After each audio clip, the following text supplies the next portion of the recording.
Hello everyone. आज हम पढ़ेंगे क्लास 10th की साइंस का चैप्टर नंबर 4। इस लेक्चर नंबर 4 में हम देखेंगे एडिशन रिएक्शन क्या होती हैं, सब्स्टिट्यूशन रिएक्शन क्या होती हैं और सोप और डिटर्जेंट्स क्या होते हैं। तो आइए बच्चों, सबसे पहले हम देखते हैं एडिशन रिएक्शन। एडिशन रिएक्शन क्या होती है, इस बात को आप समझो। सबसे पहली बात, ये जो एडिशन रिएक्शन होती है ये सिर्फ और सिर्फ अनसैचुरेटेड हाइड्रोकार्बन्स की कैरेक्टरिस्टिक रिएक्शन होती है। अनसैचुरेटेड हाइड्रोकार्बन्स के अलावा कोई भी एडिशन रिएक्शन नहीं देता। अब आप जानते हो अनसैचुरेटेड हाइड्रोकार्बन्स कौन से होते हैं। ऐसे हाइड्रोकार्बन्स जिसके अंदर कार्बन कार्बन के बीच डबल बॉन्ड है या फिर कार्बन कार्बन के बीच ट्रिपल बॉन्ड है, ये कहलाते हैं आपके अनसैचुरेटेड हाइड्रोकार्बन्स। तो अगर कार्बन कार्बन के बीच डबल बॉन्ड है तो ये कहलाएगा आपका एल्कीन, और अगर कार्बन कार्बन के बीच ट्रिपल बॉन्ड है तो ये कहलाएगा आपका एल्काइन। तो आपके सिलेबस के अंदर सिर्फ एल्कीन की एडिशन रिएक्शन दिखाई गई है।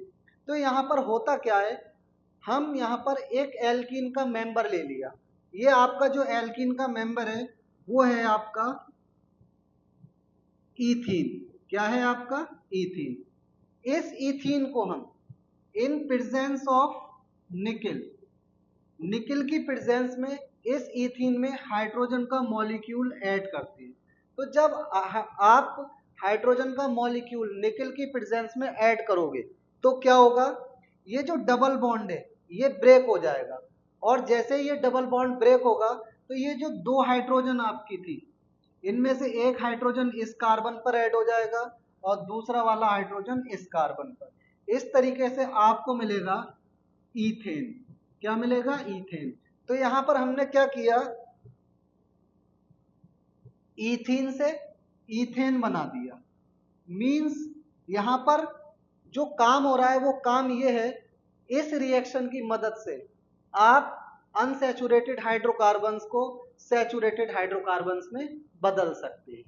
लेकिन यहां पर आपने देखा कि निकेल एक कैटलिस्ट है, इसकी जगह पर हम पैलेडियम भी यूज करते हैं, प्लेटिनम भी यूज कर सकते हैं। तो ये जो कैटलिस्ट है, इन कैटलिस्ट की प्रेजेंस में हाइड्रोजन ऐड हो रही है किसके अंदर? ईथीन के अंदर। इसलिए हम इसको बोलते हैं कैटालिटिक रिडक्शन। क्या बोल सकते हैं? Catalytic reduction. या फिर आप क्या बोल सकते हो, इसको बोल सकते हो आप हाइड्रोजिनेशन। क्या बोल सकते हैं? हाइड्रोजिनेशन। तो हाइड्रोजिनेशन जो होता है इसका हम कैसे करते हैं हाइड्रोजिनेशन? जैसा कि हम जानते हैं कि हमारे पास अगर वेजिटेबल ऑयल है, क्या है? वेजिटेबल ऑयल है आपके पास। तो इस वेजिटेबल ऑयल को या वनस्पति ऑयल को हम क्या करते हैं? हाइड्रोजनेट करते हैं। कैसे हाइड्रोजनेट करते हैं? निकिल के प्रेजेंस में इसके अंदर जब हम हाइड्रोजन ऐड करते हैं तो जो हमें ऑब्टेन्ड होता है वो ऑब्टेन्ड होता है आपका वनस्पति घी। क्या ऑब्टेन्ड होगा? वनस्पति घी। ये जो वनस्पति घी होता है ये हेल्थ के लिए अच्छा नहीं होता। तो इसकी मदद से हमने यहाँ पर क्या किया, हाइड्रोजिनेशन कराया ऑयल का। किसका हाइड्रोजिनेशन कराया? ऑयल का। और हमें क्या मिला? वनस्पति घी। ये वनस्पति घी हेल्थ के लिए गुड नहीं होता है। इस रिएक्शन के बारे में और भी हम जानते हैं। जैसा कि आपने यहाँ पर देखा, हमने यहाँ पर अनसैचुरेटेड हाइड्रोकार्बन को सैचुरेटेड हाइड्रोकार्बन में बदल दिया। तो अगर आपको कहा जाए कि आप कैसे पहचानोगे कि ये एक अनसैचुरेटेड हाइड्रोकार्बन है और ये आपका सैचुरेटेड हाइड्रोकार्बन है, तो इसके लिए एक टेस्ट होता है, टेस्ट फॉर अनसैचुरेशन। वो जो टेस्ट होता है वो आपका ब्रोमीन वाटर टेस्ट होता है। कौन सा टेस्ट होता है? Bromine water test. ये जो ब्रोमीन वाटर होता है इसका कलर होता है रेड। कैसा कलर होता है? रेड। अगर हम ब्रोमीन वाटर को किसके अंदर ऐड करते हैं? अनसैचुरेटेड हाइड्रोकार्बन के अंदर। अगर आप ब्रोमीन वाटर को अनसैचुरेटेड हाइड्रोकार्बन में ऐड करोगे तो इसका ये जो रेड कलर है ये डिसअपियर हो जाता है। लेकिन अगर आप इसको सैचुरेटेड हाइड्रोकार्बन में करोगे ऐड तो इस कलर पर कोई फर्क नहीं पड़ता। तो ब्रोमीन वाटर जो टेस्ट होता है इसकी हेल्प से हम सैचुरेटेड और अनसैचुरेटेड हाइड्रोकार्बन्स को पहचान सकते हैं। तो यहाँ पर ये 3 रिएक्शन मैंने बताई, एक तो ये रिएक्शन और दूसरी ये रिएक्शन। ये कहलाते क्या है? हाइड्रोजनेशन कहलाती है, या फिर हम इसको बोल सकते हैं कैटालिटिक रिडक्शन। तो यहाँ पर आपने जो कैटलिस्ट वर्ड सुना, ये जो कैटलिस्ट वर्ड होता है, यहाँ पर जो कैटलिस्ट हम यूज कर रहे हैं, निकेल, प्लेटिनम या फिर पैलेडियम, ये ऐसे रिएजेंट होते हैं जो रिएक्शन में कंज्यूम नहीं होते, सिर्फ क्या होते हैं? इन्वॉल्व होते हैं। इनकी इन्वॉल्वमेंट के वजह से जो रेट ऑफ रिएक्शन होती है, या तो वो फास्ट हो जाती है या फिर स्लो हो जाती है, सिर्फ इनका इतना काम होता है। तो यहाँ पर आप देख लीजिए, हाइड्रोजनेशन क्या है? The addition of hydrogen in the presence of catalyst, nickel, platinum या फिर palladium, to convert unsaturated organic compound into saturated organic compound is called hydrogenation. ये आपका था हाइड्रोजनेशन। आगे मूव करते हैं और हम देखते हैं, कुछ पार्ट प्रीवियस वीडियो में रह गया था कि ये जो आपकी येलो फ्लेम होती है, कौन सी फ्लेम होती है? येलो फ्लेम या फिर आपकी शूटी फ्लेम। ये येलो फ्लेम या शूटी फ्लेम कौन प्रोड्यूस करता है? मैंने प्रीवियस वीडियो में आपको बताया था, ये प्रोड्यूस करते हैं unsaturated hydrocarbon. Unsaturated hydrocarbon yellow या फिर शूटी फ्लेम क्यों प्रोड्यूस करते हैं? जो बातें वहां बताई थी उसमें एक पॉइंट रह गया था, वो पॉइंट ये है कि आपका ये जो अनसैचुरेटेड हाइड्रोकार्बन्स होते हैं, इनके अंदर कार्बन की परसेंटेज ज्यादा होती है इन कंपैरिजन टू हाइड्रोजन। इस वजह से अनसैचुरेटेड हाइड्रोकार्बन्स येलो फ्लेम या फिर शूटी फ्लेम प्रोड्यूस करते हैं। लेकिन आपके जो सैचुरेटेड हाइड्रोकार्बन्स होते हैं, ये प्रोड्यूस करते हैं ब्लू फ्लेम। कैसे? ब्लू फ्लेम जो कि कैसी होती है? Non sooty. Non sooty. तो ये जो आपके सैचुरेटेड हाइड्रोकार्बन्स हैं, अगर ये ब्लू फ्लेम प्रोड्यूस कर रहे हैं या फिर नॉन शूटी फ्लेम प्रोड्यूस कर रहे हैं, तो इसके पीछे भी कोई ना कोई लॉजिक होगा। इसका लॉजिक ये है कि आपके ये जो सैचुरेटेड हाइड्रोकार्बन्स होती है, इसके अंदर कार्बन की परसेंटेज कम होती है इन कंपैरिजन टू हाइड्रोजन। इस वजह से ये प्रोड्यूस करते हैं आपके ब्लू फ्लेम और नॉन शूटी फ्लेम। आगे मूव करते हैं और हम देखते हैं सब्स्टिट्यूशन रिएक्शन क्या होती है। तो आपकी ये जो सब्स्टिट्यूशन रिएक्शन होती है, ये सिर्फ कौन देता है? एल्केन या फिर सैचुरेटेड हाइड्रोकार्बन्स। मींस हम ये बोल सकते हैं, ये सब्स्टिट्यूशन रिएक्शन कैरेक्टरिस्टिक रिएक्शन होती है एल्केन्स की या फिर सैचुरेटेड हाइड्रोकार्बन्स की। इसके नाम से क्लियर हो रहा है, सब्स्टिट्यूशन मींस एक हाइड्रोजन एल्केन के अंदर से सब्स्टिट्यूट होगी और उसकी जगह दूसरा एटम आकर लग जाएगा, इसको हम बोलते हैं सब्स्टिट्यूट। तो रिएक्शन क्या हो जाएगी आपकी? Substitution reaction. तो सब्स्टिट्यूशन रिएक्शन की जो ये जो आपकी सब्स्टिट्यूशन रिएक्शन है, इसकी जो नेसेसरी कंडीशन है, वो नेसेसरी कंडीशन है प्रेजेंस ऑफ सनलाइट। अगर सनलाइट नहीं होगी तब एल्केन का सब्स्टिट्यूशन नहीं होगा। तो necessary condition for substitution reaction is presence of sunlight. Sunlight की प्रेजेंस में सब्स्टिट्यूशन रिएक्शन होती है। जब सनलाइट की प्रेजेंस में सब्स्टिट्यूशन रिएक्शन हो रही है, तो इसकी रिएक्शन किसके साथ कराते हैं हम? एल्केन की रिएक्शन कराते हैं हम हैलोजन के साथ। किसके साथ? हैलोजन। और हैलोजन क्या होता है आपका? या तो क्लोरीन होगा, ब्रोमीन भी हो सकता है और आयोडीन भी हो सकता है। तो यहाँ पर जो आपके सिलेबस में है वो हमने ले रखा है क्लोरीन। जब क्लोरीन को हम एल्केन में ऐड करते हैं तब सब्स्टिट्यूशन दिखाई देगा। तो यहाँ पर जो सब्स्टिट्यूशन है उसको आप अच्छे से देखो। तो यहाँ पर हमने देखा क्लोरीन को हम मीथेन के अंदर ऐड कर रहे हैं। तो जब आप क्लोरीन को मीथेन के अंदर ऐड करोगे तो ये कहलाएगा क्लोरीनेशन। अगर आप ब्रोमीन को करते तो ब्रोमिनेशन कहलाता, अगर आयोडीन को ऐड करते तो आयोडीनेशन कहलाता। सिर्फ हमें पढ़ना क्या है? क्लोरीनेशन। तो यहाँ पर करते क्या है, सबसे पहले हम लिखते हैं मीथेन। आपने मीथेन लिखा, फिर आपने लिखा क्लोरीन। इसके बाद हमने नेसेसरी कंडीशन ली प्रेजेंस ऑफ सनलाइट। तो सनलाइट की प्रेजेंस में होता क्या है, ये एक क्लोरीन एटम यहाँ से एक हाइड्रोजन को हटाता है मीथेन से और उसकी जगह खुद आ जाता है। तो आपका फॉर्म होगा CH3Cl प्लस HCl रिमूव हो जाएगा। उसके बाद अगेन CH3Cl रिएक्ट करेगा क्लोरीन से, फिर आपका हाइड्रोजन सब्स्टिट्यूट होगा और बनेगा CH2Cl2 प्लस HCl रिमूव हो जाएगा। फिर आपका CH2Cl2 अगेन क्लोरीन से रिएक्ट करेगा और आपका बनेगा CHCl3 plus HCl। Means chlorine add होती जाएगी, हाइड्रोजन हटती जाएगी। फिर आपका अगेन CH3, फिर आपका CHCl3 क्लोरीन से रिएक्ट करेगा और आपका बनेगा CCl4 प्लस HCl। तो आपने इसमें देखा मीथेन से एक हाइड्रोजन हट रहा है, उसकी जगह पर क्लोरीन आ जा रहा है। तो क्लोरीन हाइड्रोजन को सब्स्टिट्यूट कर रहा है मीथेन से। तो यहाँ पर फाइनल प्रोडक्ट जो बनता है, जो फाइनल प्रोडक्ट बनता है वो आपका बनता है टेट्राक्लोरोमीथेन। पहली रिएक्शन में क्या बना था? मोनोक्लोरोमीथेन, या फिर बना था डाइक्लोरोमीथेन, फिर बना था ट्राइक्लोरोमीथेन, फिर टेट्राक्लोरोमीथेन। इस तरीके से ये रिएक्शन 4 स्टेप में हो रही है। इस रिएक्शन को हम बोलते हैं चेन रिएक्शन। क्या बोलते हैं? Chain reaction. तो ये आपकी कहलाती है सब्स्टिट्यूशन रिएक्शन। सब्स्टिट्यूशन रिएक्शन में हमने जो एग्जांपल डिस्कस किया वो आपका है क्लोरीनेशन ऑफ मीथेन। आगे मूव करते हैं और हम पढ़ते हैं डिटर्जेंट्स के बारे में और सोप के बारे में। डिटर्जेंट्स क्या होते हैं और आपके सोप क्या होते हैं। तो आइए बच्चों, सबसे पहले हम देखते हैं डिटर्जेंट्स क्या होता है।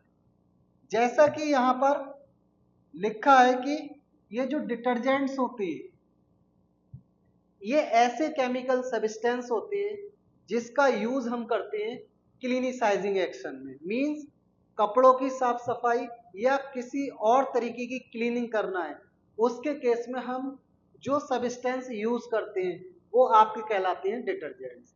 बेसिकली डिटर्जेंट्स दो तरीके के होते हैं, एक तो आपका सोप कहलाता है और दूसरा कहलाता है आपका सिंथेटिक डिटर्जेंट्स या फिर सोपलेस सोप।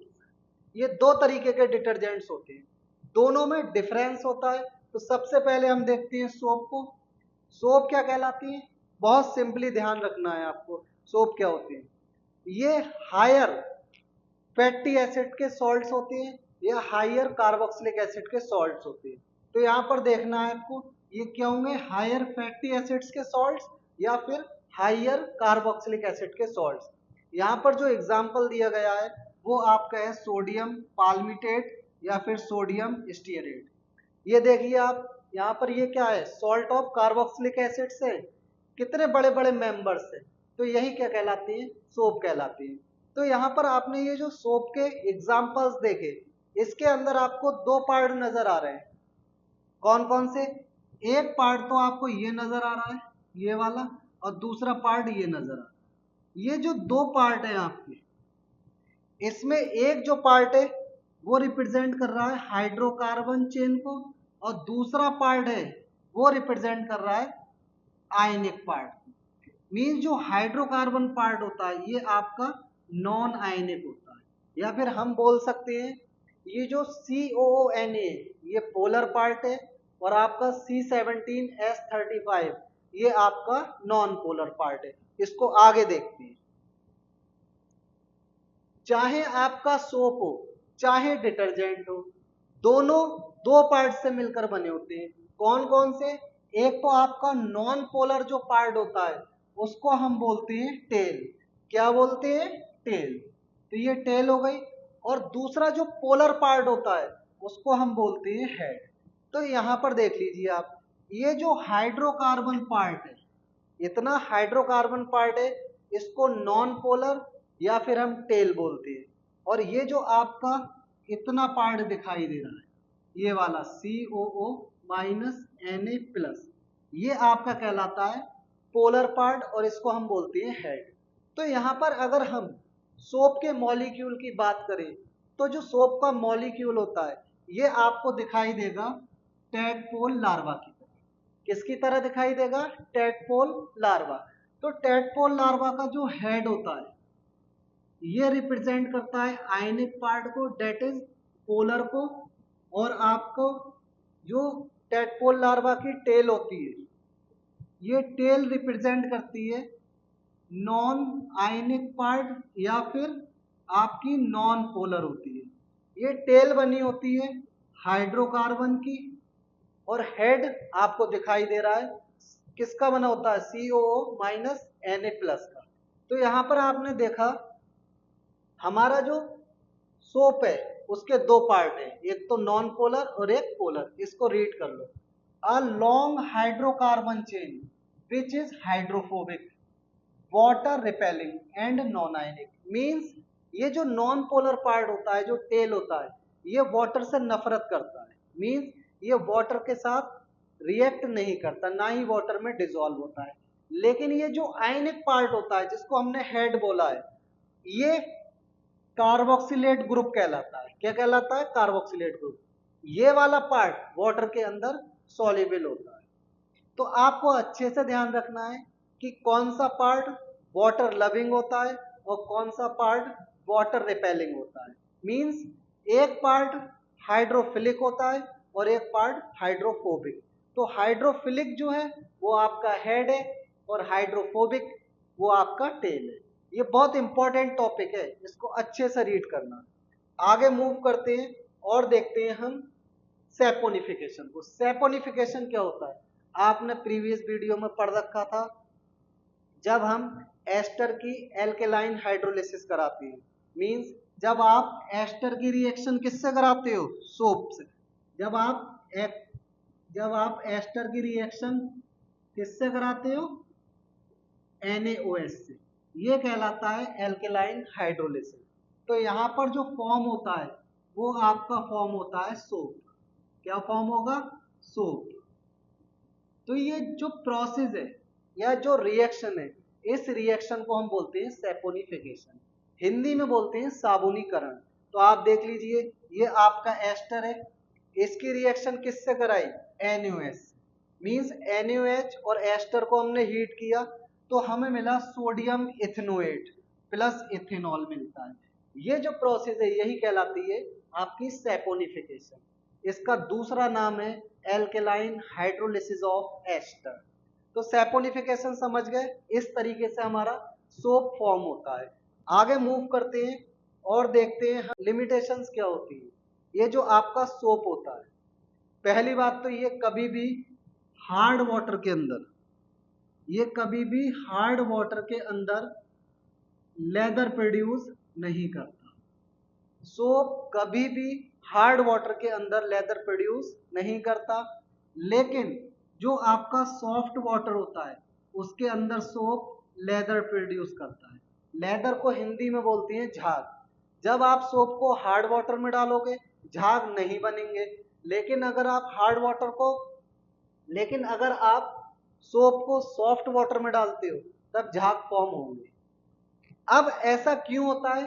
ये आपका सोप हार्ड वाटर में झाग नहीं देता। इस वजह से नहीं देता है क्योंकि जो हार्ड वाटर होता है बेसिकली उसकी हार्डनेस जो होती है वो कैल्शियम के सॉल्ट के वजह से होती है या फिर मैग्नीशियम के सॉल्ट्स के वजह से। डेट इज उसके अंदर कैल्शियम क्लोराइड होता है, कैल्शियम का सॉल्ट, या फिर आपका मैग्नीशियम क्लोराइड होता है, मैग्नीशियम का सॉल्ट। तो ये जो सॉल्ट वाटर में प्रेजेंट है इसको ये हार्ड बना देती है। अगर आप सोप को हार्ड वाटर के अंदर डालोगे तो एक लेदरी सब्सटेंस बन जाता है जिसको हम बोलते हैं स्कम। मींस हमारा जितना भी सोप होगा वो वेस्ट चला जाएगा अगर आप कपड़े हार्ड वाटर के अंदर धोते हो। ये बात ध्यान रखनी है। तो लिमिटेशंस क्या है? Soap does not form lather with hard water. Means कभी भी झाग प्रोड्यूस नहीं करते हार्ड वाटर के अंदर। Soap reacts with hard water to form soluble precipitates called scum. जैसा कि मैंने आपको बताया ये स्कम बना लेते हैं, जो कि कैसा है, ये कपड़ों से चिपक जाता है। मीन्स एक तरीके से हमारा सोप वेस्ट चला जाता है। अब यहाँ पर लिखा है soap does not form lather in hard water. तो जैसा कि मैंने आपको बताया सोप कभी भी हार्ड वाटर के साथ रिएक्ट नहीं करता, क्योंकि हार्ड वाटर के अंदर जो हार्ड वाटर की हार्डनेस होती है वो बेसिकली कैल्शियम के सॉल्ट्स या फिर मैग्नीशियम के सॉल्ट्स के वजह से होती है। तो यहाँ पर लिखा है the soap reacts with calcium और magnesium ions present in hard water to form an insoluble precipitate called scum. ये स्कम बनाता है और वो स्कम क्लॉथ से चिपक जाता है, दैट इज वो वेस्ट हो जाता है। यही वजह है कि हमारा जो सोप होता है वो कभी भी हार्ड वाटर से रिएक्ट नहीं करता। आगे मूव करते हैं और देखते हैं इसकी रिएक्शन कैसी होती है। जैसे यहाँ पर देखिए आप, ये सोप है आपका, ये क्या है आपका सोप। अब सोप की रिएक्शन किससे कराई हमने, मैग्नीशियम क्लोराइड या फिर कैल्शियम क्लोराइड। ये दोनों कहाँ प्रेजेंट होंगे, हार्ड वाटर के अंदर। ये दोनों हार्ड वाटर के अंदर प्रेजेंट है। जब भी हम अपने सोप को हार्ड वाटर में डालेंगे कपड़ों के साथ, तो ये जो बना लेदरी सबस्टेंस, ये जो आपका लेदरी सबस्टेंस बन रहा है, इसी को हम क्या बोलते हैं, स्कम। या फिर ये जो प्रेसिपिटेट फॉर्म हो रहा है, इसको हम क्या बोलेंगे, स्कम। मीन्स हमारा सोप वेस्ट चला जाता है। ये रिएक्शन होती है यहाँ पर सोप की हार्ड वाटर के साथ। आगे मूव करते हैं और देखते हैं हम डिटर्जेंट्स के बारे में। सिंथेटिक डिटर्जेंट्स बोल दो या फिर सोपलेस सोप बोल दो। ये जो आपके सिंथेटिक डिटर्जेंट्स होते हैं, ये बेसिकली किसके सॉल्ट्स होते हैं, या तो ये हाइड्रोजन सल्फेट के सॉल्ट्स होते हैं, या फिर आपके अमोनियम सल्फेट के सॉल्ट्स होते हैं, या फिर हम बोल सकते हैं ये सल्फोनिक एसिड के सॉल्ट्स होते हैं। तो ये बात ध्यान रखना कि जो सोप होते हैं वो हाइयर कार्बोक्सिलिक एसिड के सॉल्ट्स होते हैं या फिर हाइयर फैटी एसिड के सॉल्ट होते हैं। लेकिन जो आपके डिटर्जेंट्स होते हैं ये अमोनियम सॉल्ट के होते हैं, या फिर आपके सल्फोनिक एसिड के सॉल्ट्स होते हैं, या फिर हाइड्रोजन सल्फेट के सॉल्ट्स होते हैं। तो ये बेसिक डिफरेंस होता है सोप और डिटर्जेंट्स में। जैसा कि हमने सोप के अंदर देखा था, उसके दो पार्ट होते हैं, एक हेड होता है और एक टेल होता है। वैसे ही यहाँ पर जो आपका डिटर्जेंट होता है उसके भी दो पार्ट होते हैं, एक हेड होता है, दूसरा टेल होता है। जो हेड होता है वो आपका आयनिक होता है, टेल होती है नॉन आयनिक होती है। मींस हेड होता है वो पोलर होता है और आपकी टेल जो होती है वो नॉन पोलर होती है। तो ये बेसिक डिफरेंस है। जो हेड होता है वो आपका हाइड्रोफिलिक होता है, डेट इज वाटर में डिजोल्व हो जाता है। लेकिन जो टेल होती है वो आपकी हाइड्रोफोबिक होती है, क्योंकि टेल हाइड्रोकार्बन की बनी होती है। ठीक, ये रीजन है। अब ये जो दो पार्ट है आपके डिटर्जेंट के, एक तो नॉन पोलर और दूसरा पोलर। तो जो नॉन पोलर होता है वो हमेशा गंदगी की तरफ जाएगा, और जो पोलर होगा वो वाटर की तरफ जाएगा। आगे हम देखते हैं और डिस्कस करते हैं सोप, डिस्कस करते हैं हम सोप और डिटर्जेंट में डिफरेंस। ये जो सोप होता है, जैसा कि मैंने आपको बताया था, ये कभी भी हार्ड वाटर से रिएक्ट नहीं करता। लेकिन आपका जो डिटर्जेंट होता है ये सॉफ्ट वाटर से भी रिएक्ट करता है और हार्ड वाटर से भी। मींस ये सोप जो होगा आपका ये कभी भी पॉल्यूशन कॉज नहीं करता, लेकिन डिटर्जेंट्स जो होते हैं वो मोस्टली पॉल्यूशन कॉज करते हैं। ये आपके बायोडिग्रेडेबल होते हैं, मींस माइक्रो माइक्रो ऑर्गेनिज्म की एक्टिविटी से डिग्रेड हो जाते हैं। ये कभी भी माइक्रो ऑर्गेनिज्म की एक्टिविटी से डिग्रेड नहीं होते, इसीलिए ये पॉल्यूशन कॉज करते हैं, ये पॉल्यूशन कॉज नहीं करता। बाकी आपने देखा था ये किसके सॉल्ट्स होते हैं, कार्बोक्सिलिक एसिड या फिर फैटी एसिड्स के। लेकिन ये अमोनियम के सॉल्ट्स होंगे या सल्फोनिक एसिड के सॉल्ट होते हैं। आगे मूव करते हैं और हम देखते हैं क्लीनिसाइजिंग एक्शन ऑफ सोप। सपोज करिए आप कि ये आपका एक क्लॉथ है, ये आपका एक क्लॉथ है। इस क्लॉथ के ऊपर यहाँ पर स्टेन लगी हुई है। क्या लगी है, स्टेन।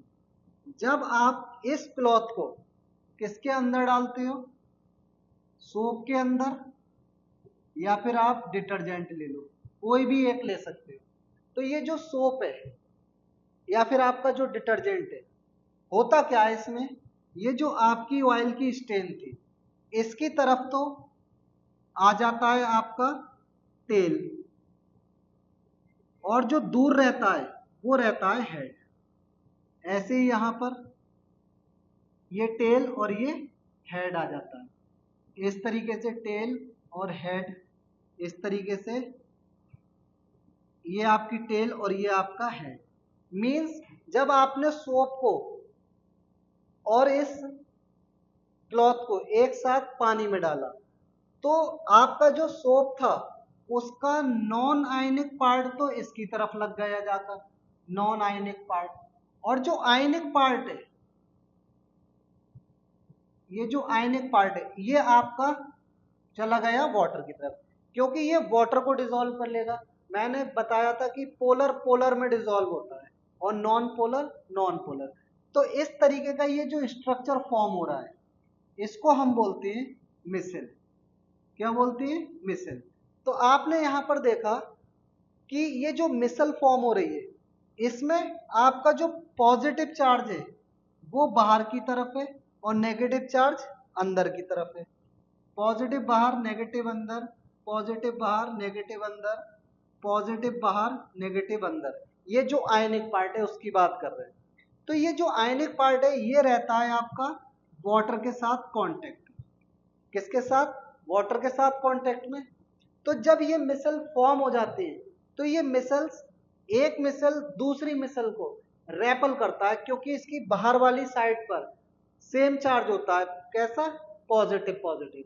तो जब एक मिसल दूसरे मिसल को रेपल करता है तो कपड़े के अंदर तो बहुत सारी गंदगी होती है, तो उस गंदगी पर जो चिपका हुआ हमारा नॉन पोलर पार्ट है, डेट इज हाइड्रोकार्बन वाला पार्ट है, तो करता क्या है वो, जब हम इन क्लॉथ्स को एजिटेट करते हैं या ब्रश से रब करते हैं तो ये मिसल्स जो होती है वो वाटर के साथ अलग चले जाते हैं और हमारा जो कपड़ा होता है, जो हमारा क्लॉथ होता है, वो आपका क्लीन हो जाता है। यही कहलाता है क्लीनिसाइजिंग एक्शन ऑफ सोप। तो यहां पर देखिए, a soap consist of following two parts. एक तो नॉन पोलर पार्ट है, ये वाटर रिपेलिंग है, और दूसरा आपका पोलर हेड है, ये वाटर अट्रैक्टिंग है। तो होगा क्या, जब आप सोप को डिसॉल्व करोगे वाटर में और क्लॉथ के साथ इन वाटर, तो नॉन पोलर टेल जो होगी वो डिसॉल्व हो जाएगी ऑयल में। जो मैंने स्टेन ली है ये ऑयल की स्टेन है। तो ये जो आपकी नॉन पोलर पार्ट है डेट इज टेल, वो तो डिसॉल्व हो गई ऑयल या फिर ग्रीस में, और जो आपका पोलर हेड है डेट इज आयनिक पार्ट है वो डिसॉल्व हो जाएगा वाटर में। तो यहाँ पर आपने देखा क्या बन रहा है, द ग्रीस और dust particles are broken off small spherical grease soap droplets called micelles बोलते हैं। तो इस तरीके का स्ट्रक्चर फॉर्म होगा, यही कहलाता है मिसल्स फॉर्मेशन। तो जैसा कि मैंने आपको बताया कि अगर हम, जो आपने क्लॉथ और वाटर मिक्स किया था सोप के साथ, अगर आप उसको एजिटेट करोगे या वॉशिंग मशीन में स्पिन कराओगे तो जितनी भी मिसल्स होंगी वो वाटर के साथ बाहर चली जाती है और हमारा जो क्लॉथ होता है वो क्लीन हो जाता है। यही कहलाता है क्लीनिसाइजिंग एक्शन ऑफ सोप। तो यहाँ पर जो मिसल्स फॉर्मेशन है ये बहुत ही ज्यादा इंपॉर्टेंट टॉपिक है, क्योंकि मिसल्स फॉर्मेशन भी पूछा जाता है एग्जाम में। जैसा कि आगे हम देखते हैं मिसल्स क्या होता है। तो मैंने अभी बताया था स्मॉल, आपकी ये जो मिसल्स होती हैं small water soluble spherical soap droplets होती हैं, formed due to aggregation of hydrophobic non polar tail in the center and hydrophobic polar head towards the periphery is called micelle. तो आपने मिसल में देखा था जो पेरिफेरी पर था वो आपका पोलर पार्ट था, और जो स्टेन की तरफ था सेंटर में वो आपका non polar that is hydrophobic part था। तो इस तरीके का जो छोटा छोटा स्ट्रक्चर फॉर्म होता है स्पेरिकल, उसको हम बोलते हैं मिसल्स। ये बात अच्छे से याद रखना। यहाँ पर लिखा है micelles do not combine to form large droplets. कभी भी मिसल्स लार्ज ड्रॉपलेट्स क्यों नहीं बनाती?